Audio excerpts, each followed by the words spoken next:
Good morning, everybody. This is Denise Ackelson from OSPI, and I am the Program Supervisor for School Counseling. And we have with us today... Good morning. This is Yokiko Hayashi-Sagil from the Washington Student Achievement Council. I do the communications and outreach for the College Bound Scholarship. We also have... Linda Drake. I'm the Director of Career and College Readiness Initiatives at the State Board of Education. And we're so glad to have the State Board of Education with us, as we are with our Washington Student Achievement Council. And our webinar today is about the high school and beyond plan with updates and planning tools.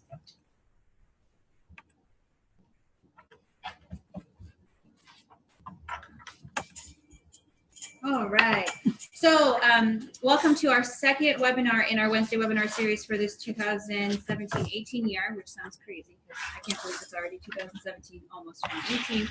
But this is our third year doing the college and career readiness webinars. And so we really want to thank you for participating. But if you're interested in encouraging your colleagues or others to have access to these webinars live, we do record them and put them on our website. But you can absolutely do that by registering on the OSPI's counseling site. And then we also post the webinar recordings to the Ready Set Grad webpage, which allows you to have access to the archive presentations, and you can contact us if you have questions. We also have a three-part series for webinars for school counselors. We've already done the one on October 26th about the new school counseling model for our state. On November 15th, we will go over the school counseling evaluation framework and share an example with you. We will have Andre Bastone-Kelly, the past president for the Washington School Counselor Association, will be doing that webinar with us. And then on December 7th, we will continue our work with the state model and add in the ASCA model along with that for your program development. I just wanted to take a moment to tell you about two grant opportunities. First, grant funds for school counselors or other school staff to facilitate college and career readiness. It's training for the staff, not for the students. And this is through the Southern Regional Education Board's online Go Alliance Academy. And it's an online class that's 6 to 8 weeks long, and it will begin in December. And there's about 50 clock hours that you can get for this. And it is an iGrants, so talk to your school district because it is a school district grant in iGrants. And the next one is academic acceleration for dual credit capacity building. And required for this grant is a school board policy for academic acceleration that enrolls students in the next rigorous class. And these funds can be used for dual credit with the exception of Run and Start, but it can be used to pay for college and the high school, AP and IB exams, along with your school's program development. And the due date for the Go Alliance is November 9th. The due date for the Academic Acceleration Grant is December 18th. So today's webinar focuses on the High School and Beyond Plan and the new requirements along with how to implement the plan with no-cost state resources. And as you know, the High School and Beyond Plan has been a graduation requirement since 2009. These new requirements that we're going to talk about are a result of the passage of House Bill 2224 in June of 2017. And these new requirements begin with all students starting in middle school for grades, either grade 7 or 8, and for grades 9, 10, 11, and 12. And right now, the seniors are also held to these requirements. We know that while most schools already do many of these elements, a closer look at these new requirements for you to adjust what you're doing and be more efficient in how you organize your high school and beyond plan may be needed, especially for your seniors. And I'd just like to add that students on IEP, with the IEP program, are not exempt from the High School and Beyond Plan graduation requirement. So all students need to have a High School and Beyond Plan. A transition plan overlaps a lot with the requirements of the High School and Beyond Plan. As long as the transition plan meets all the requirements of the High School and Beyond Plan and the transition plan, students on IEP could have one plan that serves both purposes. And also, as we think about this, the student learning plans for 8th graders who haven't met standard on their state assessment does not replace the High School and Beyond Plan. But as Linda said, information can be shared back and forth. So I just wanted to share with you some rationale about House Bill 2224. From a counseling point of view, we started this work in 2006 with the Comprehensive Guidance and Program Planning for All Students. There was an RCW that called out this planning. And then the new legislation from House Bill 2224 builds on the 2006 legislation with new requirements for state assessment and the high school and beyond plan. And 2224 also has many other elements of the bill that we will not be going over today. We'll just be talking about the assessment and high school and beyond plan. But the justification and foundation for these new changes is to increase focus on each student's pathway options and their ability to demonstrate their competence, ability, skill, talent, aptitude, and expertise through a variety of ways. So I just want to mention a couple things about the state assessment because it does connect to the high school and beyond plan. So the science assessment as a graduation requirement is delayed until 2021, starting with the class of 17. As you already know, there's no biology EOC, and 11th graders will be completing the comprehensive science test for 11th grade, which is based on our state science standards and next generation science standards. The science state assessment will remain in 11th grade, and although it is not a graduation requirement, students must take the test as a part of your school's ESA accountability measure. And if you have any questions about that, you can certainly email us, and we'll be happy to go into more detail. The ELA and math state assessment moves to 10th grade from 11th grade, and for the 17-18, both 11th and 10th graders will take the state assessment during this transition period. And I know, Linda, did you have anything to add there? Well, I just want to make sure that folks are aware of that because that could be a challenge for scheduling and capacity in your district. Okay. So we just wanted to mention also, you probably already know this, but the EOC, the collection of evidence, has been eliminated as an alternative for students who do not meet standard on their state assessment. But the other alternatives are still in place, the SAT, ACT, math, or English language arts scores, advanced placement or international baccalaureate exam scores, and the GPA comparison are all still in place. New will be some dual credit courses can serve in this capacity, and we're still working on that, courses for college and the high school and running start. You will be hearing more about that soon. And other alternatives for 18-19 school year that will be specific to the high school and beyond plan are coming soon for the high school transition courses, Bridge to College, and other ones, maybe even some CTE courses. That information will be coming as well. But what is new is the expedited waiver for the state assessment. This is an appeal process for eligible students in the classes of 14 through 18, that's this year's seniors, to have assessment graduation requirements waived. This requires students to demonstrate the skills and knowledge to meet high school standards and to successfully achieve the college and career goals established in his or her high school and beyond plan. The details and information can be found on the OSPI web assessment webpage, and that address is at the top of this slide. Now down to the high school and beyond plan new requirements. So changes in the high school and beyond plan are basic and fundamental, and we know that most of you, like I said, are probably already implementing most of these. First, the plan must begin in 7th or 8th grade. And this is an opportunity for vertical alignment between middle school and high school counselors to align how we would go about implementing the plan and how that would transition to high school. So the 7th and 8th graders must complete a career interest inventory. Next, high school students must have a career interest inventory, educational goals, a 4-year course plan, and a 12th grade resume or activity log. And you also, there are some other requirements to review the transcript and progress documentation of the state assessments in this plan, connection with the personalized pathway in the 4-year course plan. And further, for those students who have not met standard, a 3 on their state assessment by the end of 11th grade, interventions, academic support, and courses must be a part of a high school and beyond plan.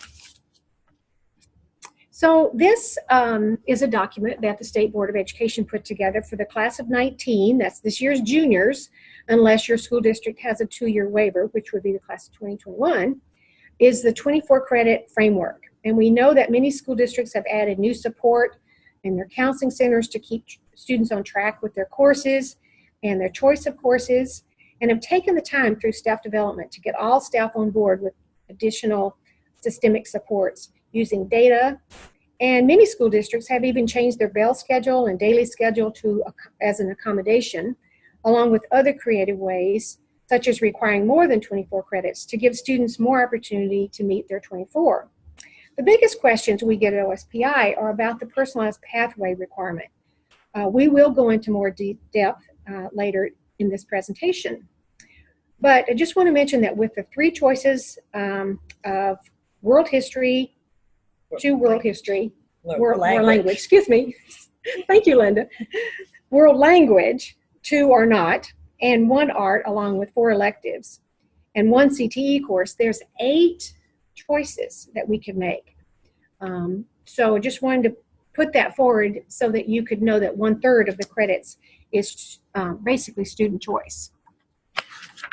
There are multiple pathway options based on a student's career interests to enroll in a community college, a technical college, a 4-year college, to get an industry standard certificate, participate in an apprenticeship program, or even a pre-apprenticeship program.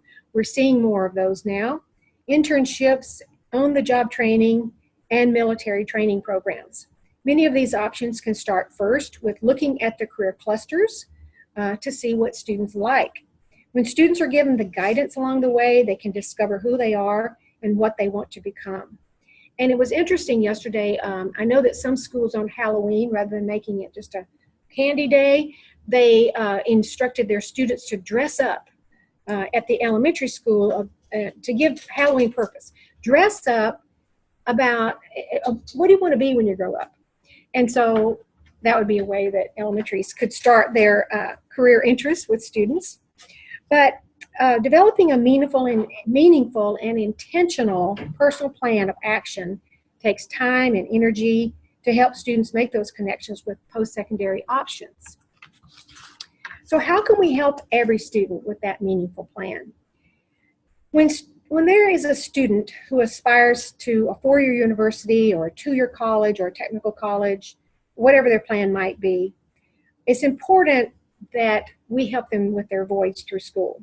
So when talking about their plan, there are some steps to understand along the way. Like, what is your career cluster? What is your career pathway? How does that connect to your occupational goal? And what does a degree look like? And whether a student aspires to a selective 4-year university or whether they aspire to a 1 or 2-year technical college, the process is basically the same at first. OSPI has developed a high school and beyond plan template that houses all of the elements and gives simple, easy to use free resources for each element. This template is on the OSPI College and Career Ready website, and there's also a rewritable for this template on Career Guidance Washington, and that would be in lesson 9 of each of the lessons starting in 8th grade. All of these forms are in Word so that schools can adapt and make the forms their own, or add to what you're already doing for the high school and beyond plan. The first thing a student needs to do is to think about an overall vision for themselves. So completing a profile for each year about who am I, what can I become, and how can I become that, students think about themselves and their future.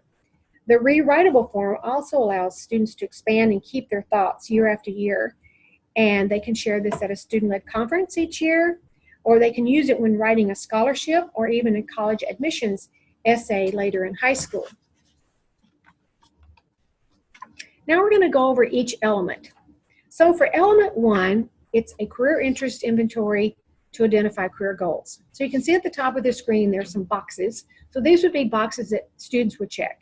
At the bottom of the screen would be resources. And you can also find this on the template that I will also mail out with this PowerPoint after the webinar today. So this requirement begins in 7th or 8th grade, as we have mentioned, And students use their career interest inventory to identify their career goals, and it is revisited each year. So the resources that we have that are free are Career Bridge from the Workforce Education Training and Education Coordinating Board, Career One Stop, which is from the federal government, Advanced CTE, and the U.S. Occupational Outlook Handbook, which is not just a handbook, but it has a lot of tools on there. Many schools use different career interest inventories each year, not just the same one every year, to keep the information fresh so as not to be redundant with students. So career interest inventory or assessments utilize career clusters. And in our state, the Workforce Training and Education Coordinating Board uses these 16 clusters. And you can find these on the OSPI CTE website with a connection to programs of study. And while students may find their career interests may vary each year, they will find the same career areas of interest continue to appear. And I bet us as adults, when we take a career interest inventory, it might not have the specific job, but for us probably in this room, human services is probably comes out top because we are in education and we do work with people. So connecting a student's career interest with a specific job for their future allows students to dream and continue their intentions and visions in their future. Because we know when we ask younger students, what do you want to be when you grow up? You know, they want to be a professional athlete or they want to be a rock star. And so we have to help them fine-tune their career interest as they move through school. The Career Bridge is a site where schools have told us that these free resources and Where Are You Going and the online Career Bridge are the best out there. They provide free of charge resources for exploring careers, job trends, and then also a college search. And Career Bridge is the only one that we know that has a really easy self-sufficiency tool to let students know how much it would take to live on their own. So element number 2 is to identify educational goals. So you can see how this means using their career interest, they would look at the many choices that they have. Because we know that all students today must have some sort of training beyond high school. In the formation of the High School and Beyond plan, we want to make sure students are aware of these many choices, and we will also provide tools on where to find information about these choices.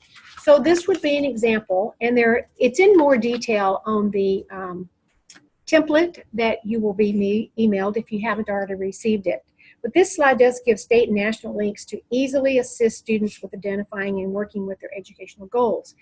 And as always, as with financial aid, I know Yokiko would probably speak to that.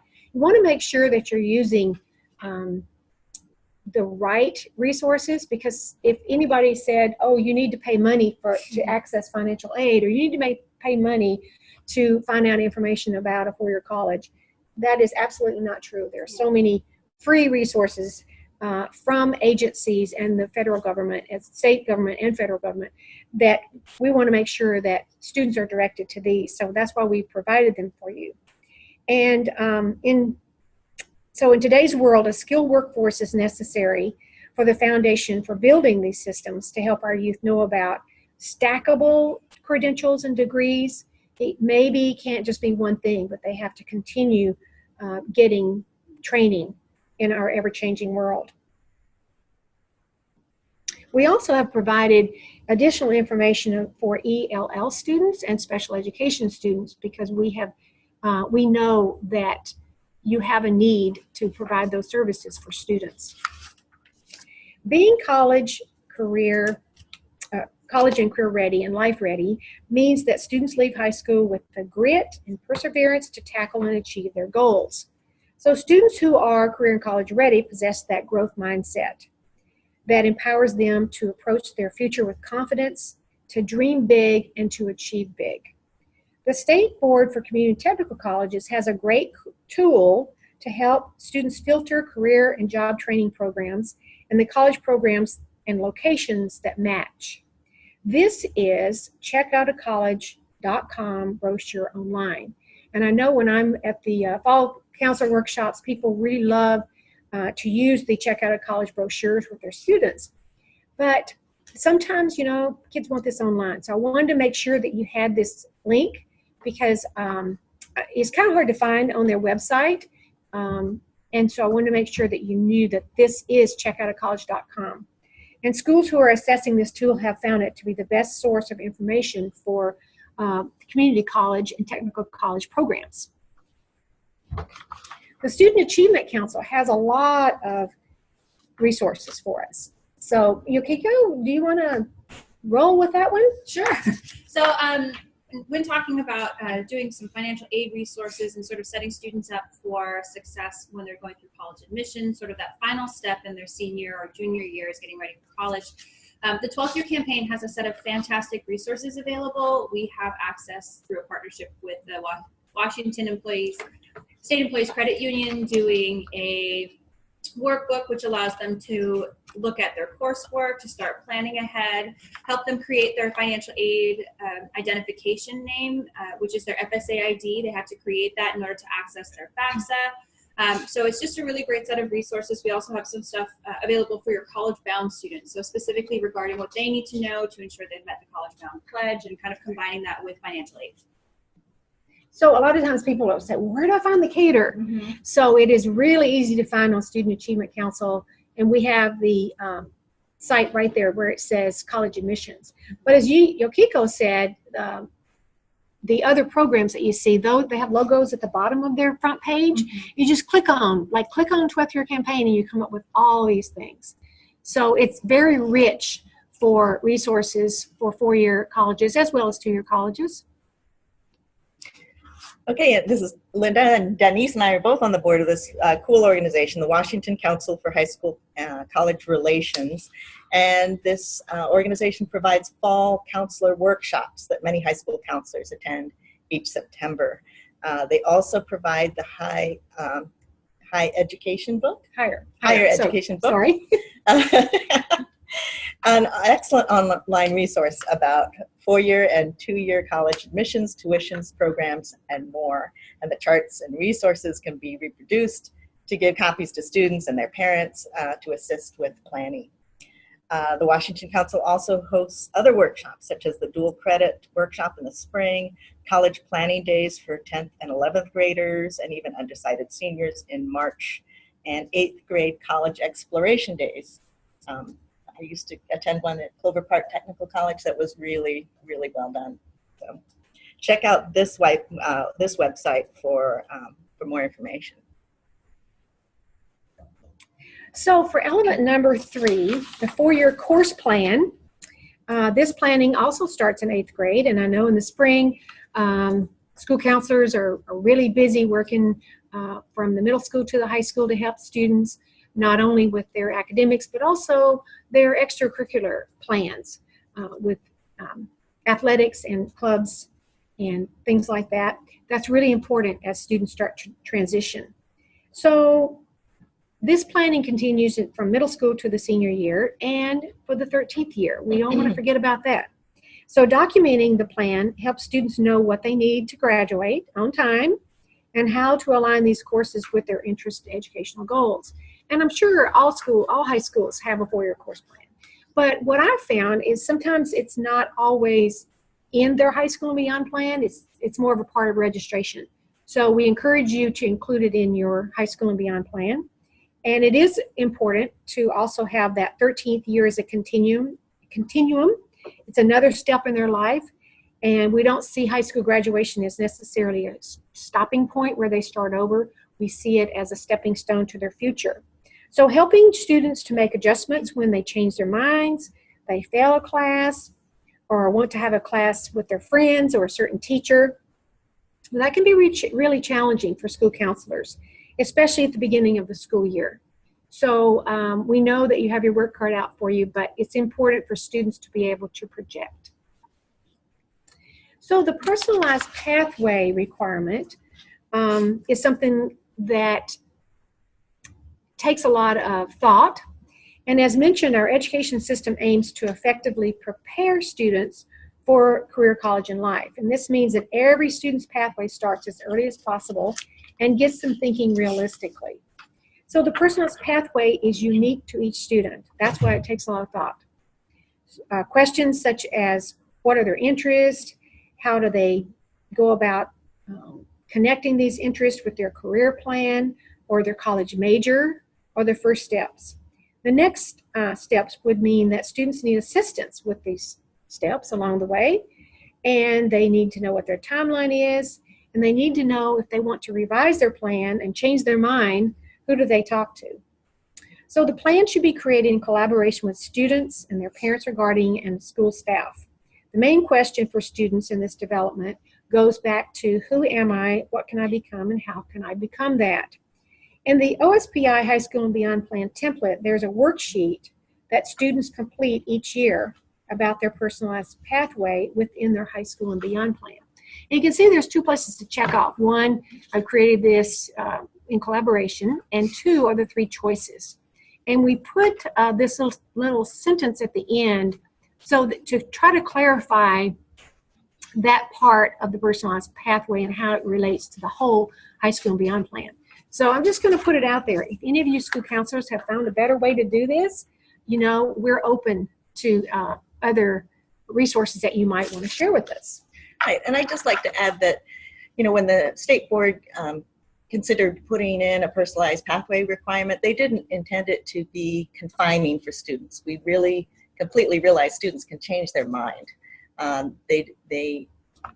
It's meant to be a changeable process because we know that high school students do change their mind. So they're not locked into the 3 choices. Right.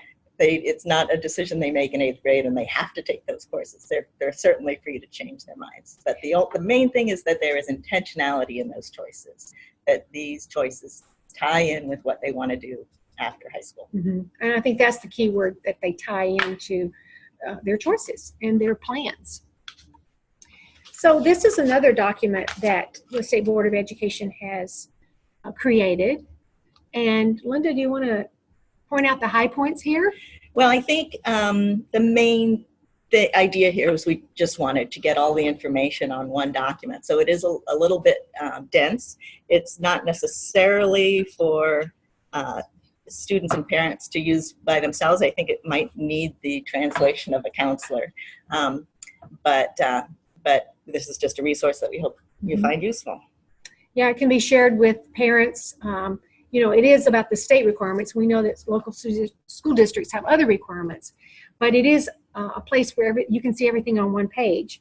There's also another resource that Linda and I have developed called Frequently Asked Questions about the High School and Beyond Plan. So we hope that you will access that as well. The 4th element is the resume or activity log. And so I put the check off for that, but also this is the place, because it is called out in legislation that documentation of any CTE certificate has to be in the high school and beyond plan. So this would be a place where students could attach or list that documentation, especially if you are doing an uploadable. If you're using a program where students are uploading, they could scan and upload their certificates, for example.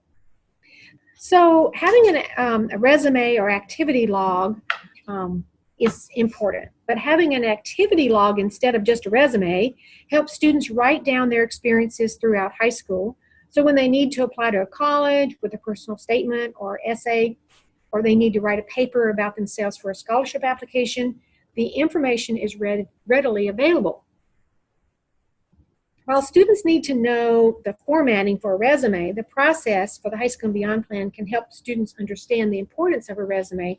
So when they do have to write one in their future, it's really easy to do. And one of, and I already talked about the CTE certificates. So this would be some components that would be useful in a student's activity log that leads to a resume. So it would be the contact information, and notice that we put using professional emails, and they can attach their phone number. And sometimes students have to be coached about using a professional email for their public selves. And this document also contains their objective, which is based on all they have done in high school before their senior year. And it helps students to use action words to describe their skills and strengths.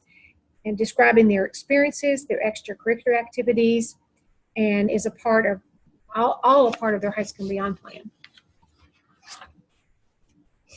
Element number 5 are additional requirements. And we have this in a lot greater detail on the template.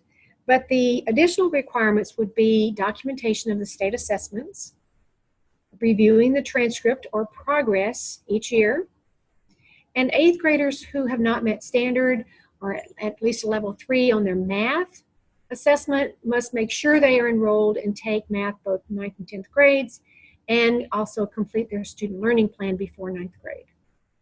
And then I want to point out that the 3rd year of math and the content of science must be chosen in agreement with parents or guardian involvement. That's a requirement. So this would be a list of how you might document the state assessments. And this is on our template. And it also has some other college and career readiness assessment and courses here as well. And this would be a place where students themselves would write in the scores. But on the electronic version, the digital version that I'm going to tell you about in a moment, the state assessment scores will be automatically uploaded. We also believe it's important to show dual credit opportunities so that students can demonstrate on paper the rigor or the college credit that they have earned or plan to earn. And this would include AP, IB, Cambridge as programs that use an exam, and then Running Start in college and high school, and also CTE dual credit, which used to be called Tech Prep, or programs that offer a class for credit. Remember, these courses are the start of a college transcript that will follow students when they are in college and beyond. And this template has a chart to help document all of these dual credit opportunities.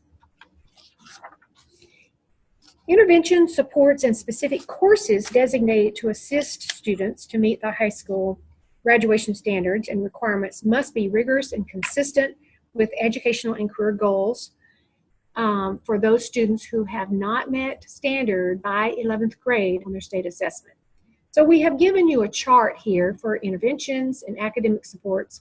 The courses, of course, would be classes that are talked about in their 4-year course plan, changing schedules, talking about what students need to graduate, and then maybe they failed a course, how they can make that up. And so some ideas for interventions and academic support and courses would be priority for course selection or schedule changes, and that would be something that you could control in your registration process. Counselors working with students to keep them on track for on-time graduation. Academic interventions with frequent progress checks along the way, especially for middle school students. School counseling connection for social emotional supports. We know that these are connected. We can't just talk about college and career readiness as a standalone, but of course they're connected to the students emotionally as well. Dual credit courses might be an option to pursue.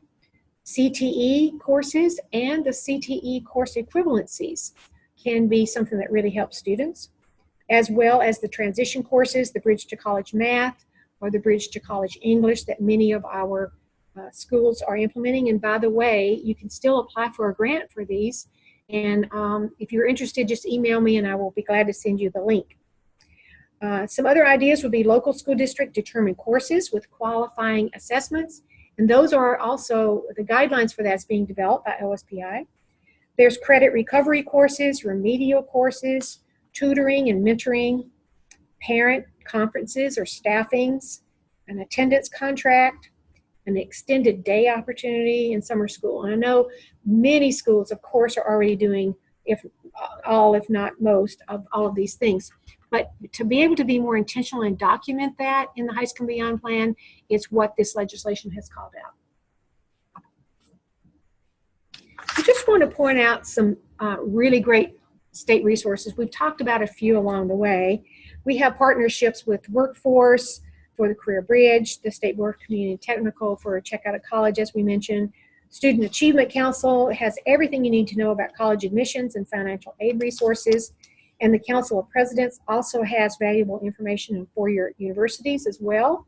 And there is this free high school and beyond planner from WSIPSI and Skyward. We'll talk about that in a moment. But I just wanted to show you also this infographic that where you can see how OSPI's guidance curriculum in Career Guidance Washington shows where the high school and beyond plan fits into this. There are lessons, grades 6 through 12, to teach students how to develop a high school and beyond plan. And we are in the process of adding lessons for elementary school as well. And currently, 89% of the school districts in our state utilize Career Guidance Washington. And we also have other states and even other countries who are utilizing this free resource. And school counselors can help students reach their academic goals while being a part of the social emotional development.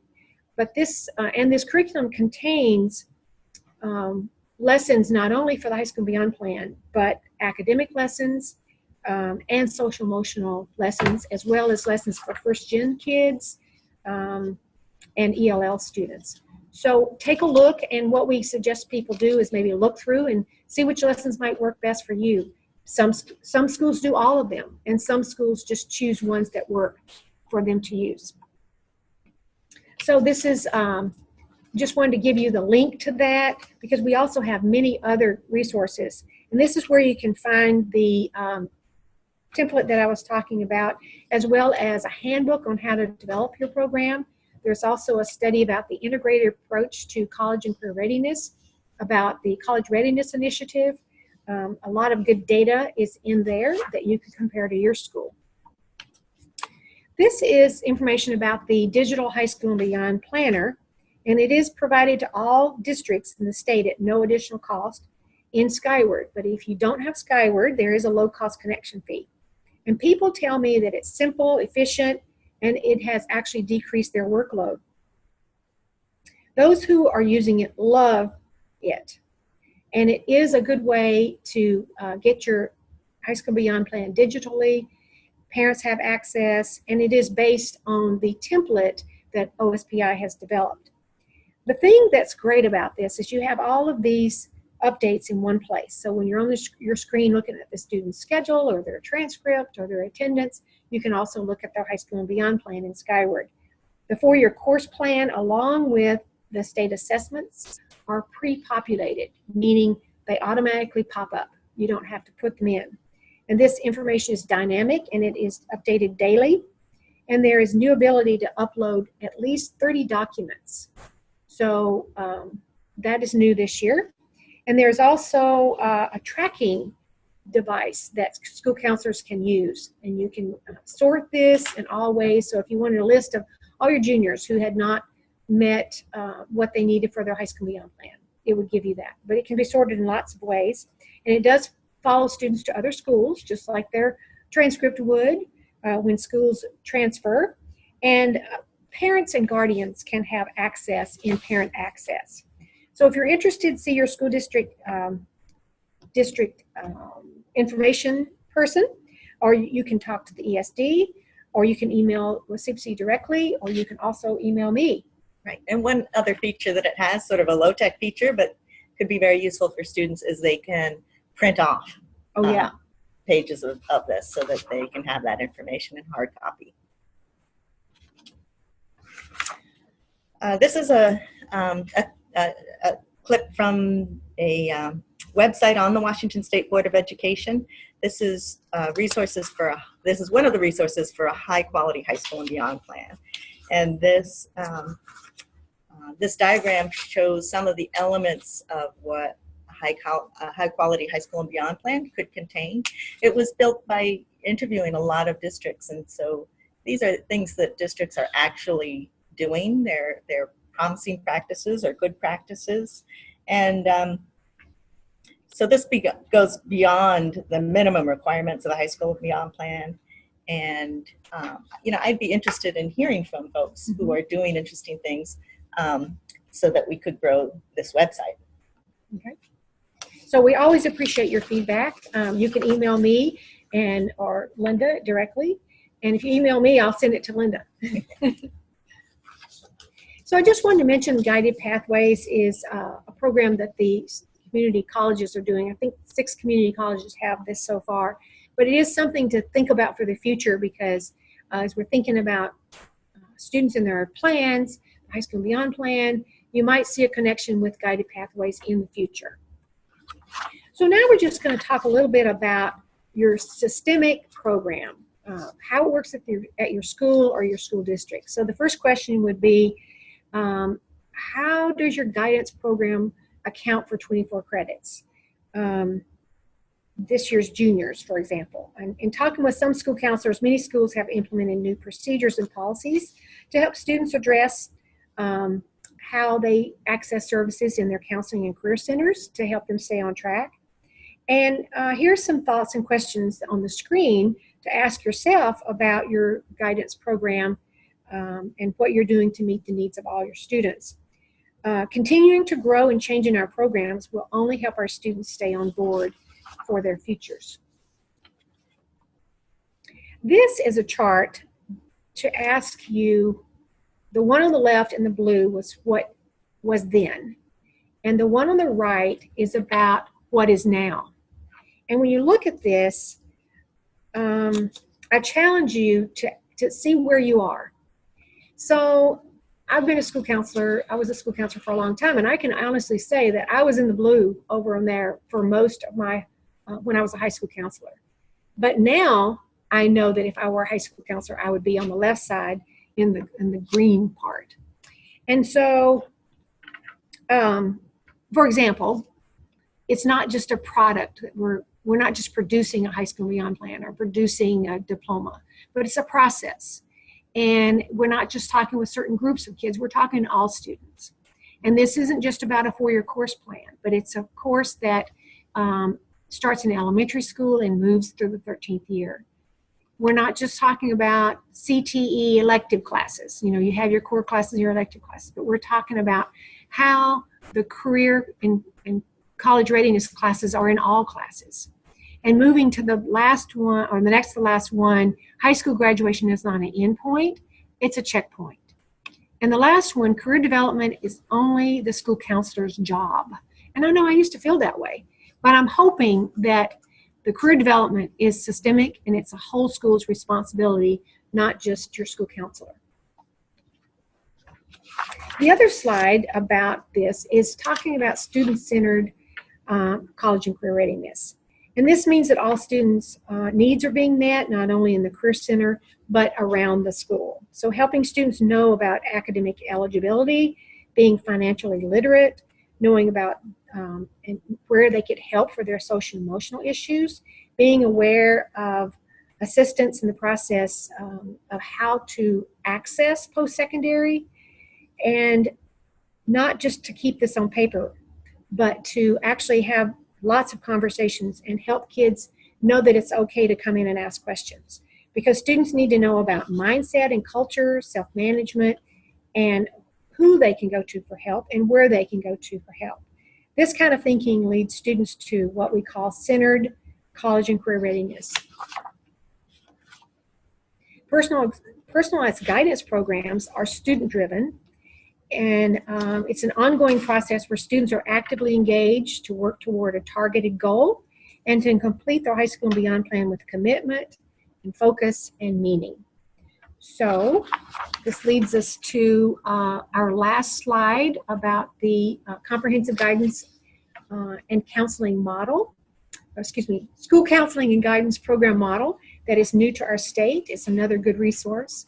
The academic achievement for evidence-based school counseling, college and career readiness, that personalized learning for all students, which means it is the high school and beyond plan, and the social emotional supports and resources are the 3 different domains in the program model.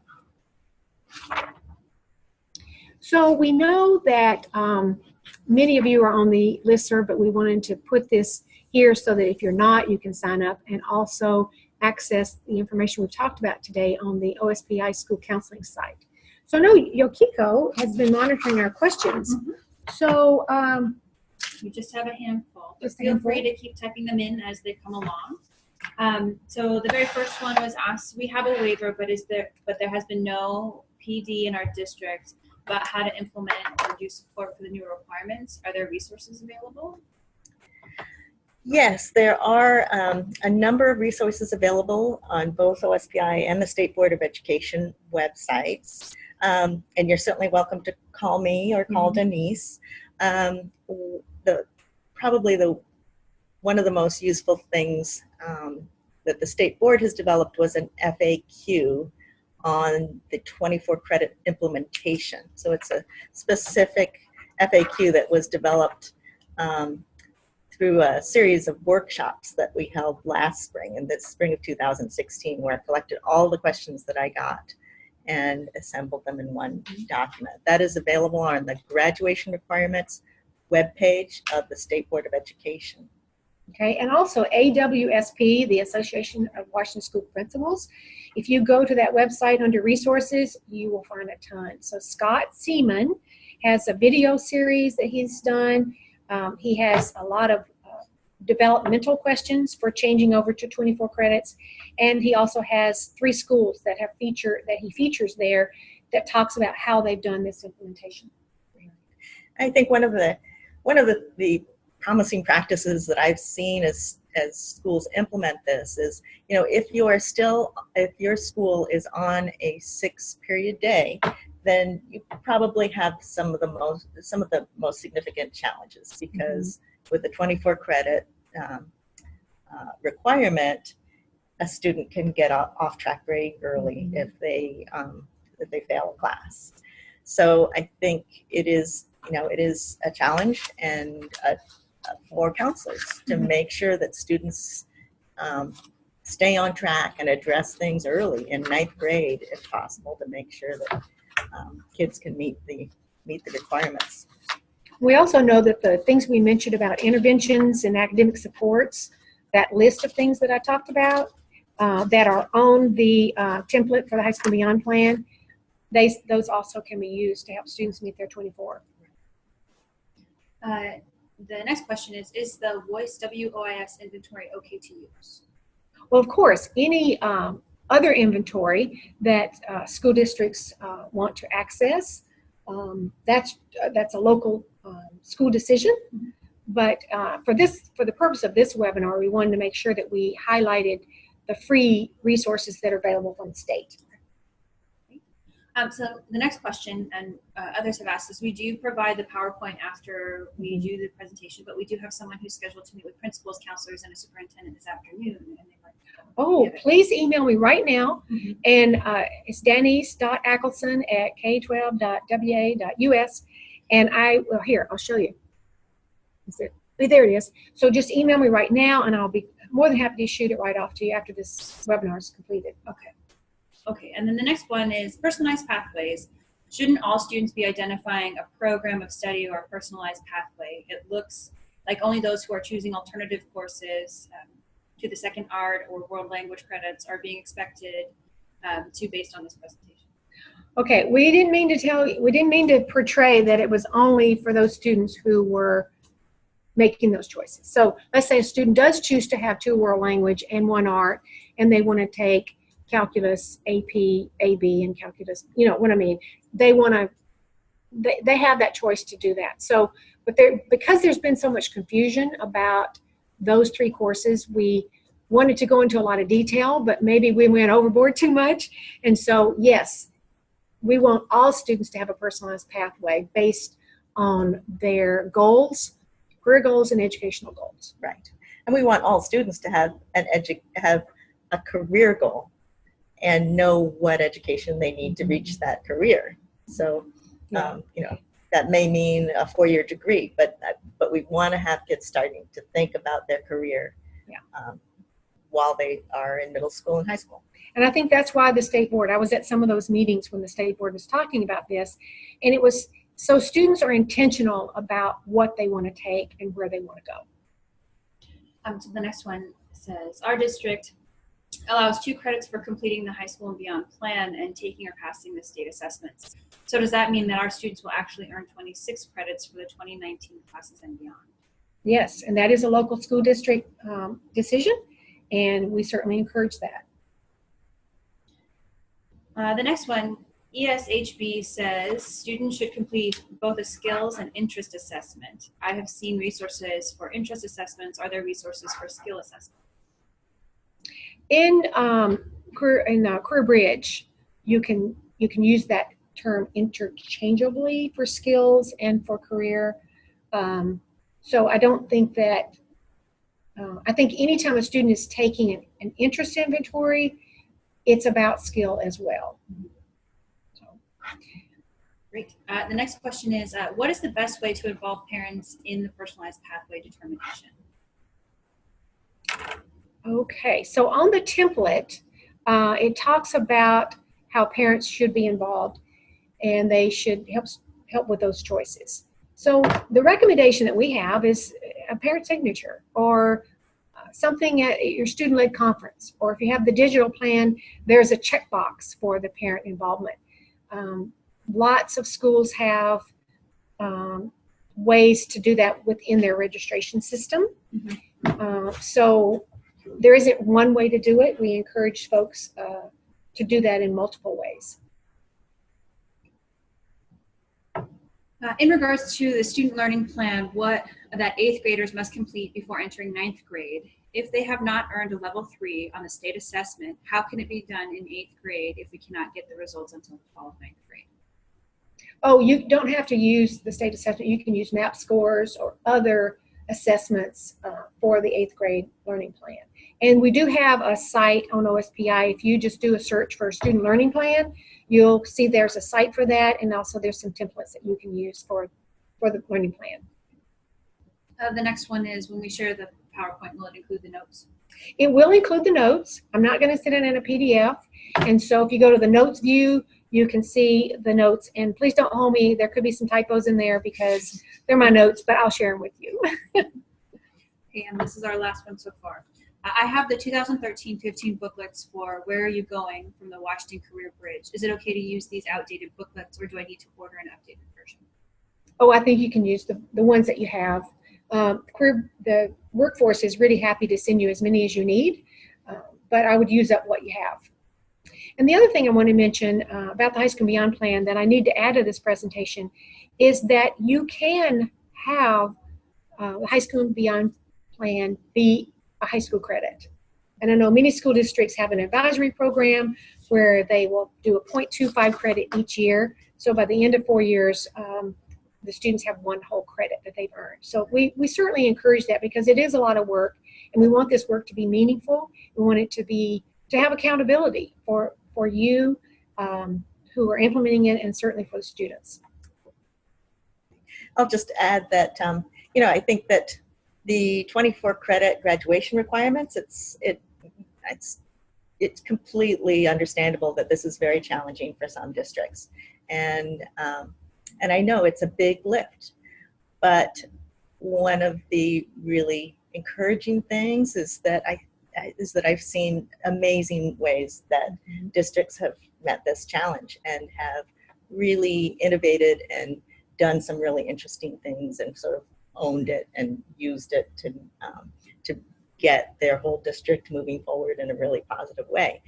And some of the things that I've seen districts do is offer credit for the High School and Beyond plan. I know one district that will offer a credit throughout high school, so a quarter of a credit per year for advisory where they do the High School and Beyond planning. And then they also looked at ways that students in middle school could earn a high school credit.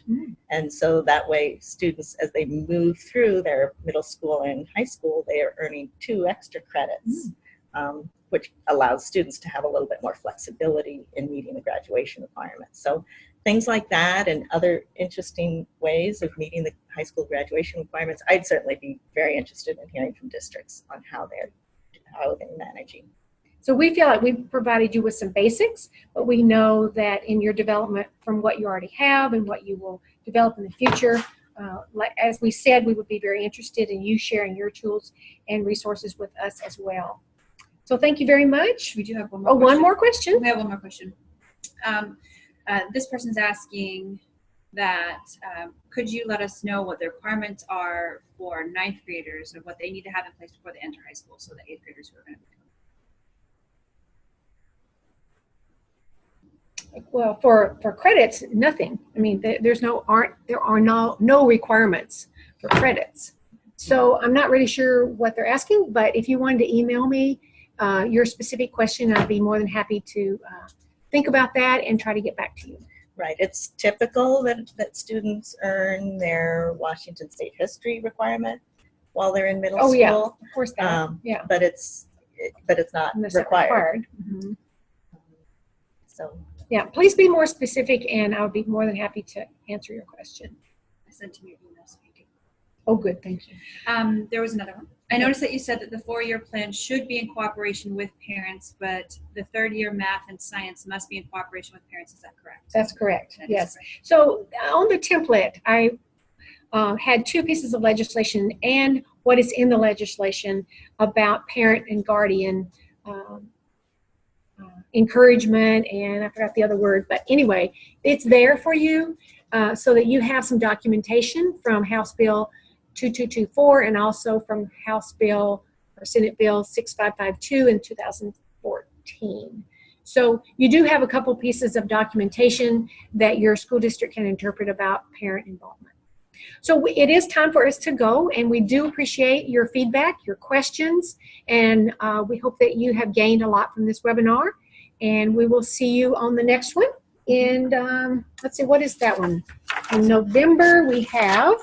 Well, this is the first one in November. Oh, so on December 6th, we have the personalized planning for post-secondary pathways for all students. Personalized planning for all students, and so we will see you on December 6th. Thank you, everybody.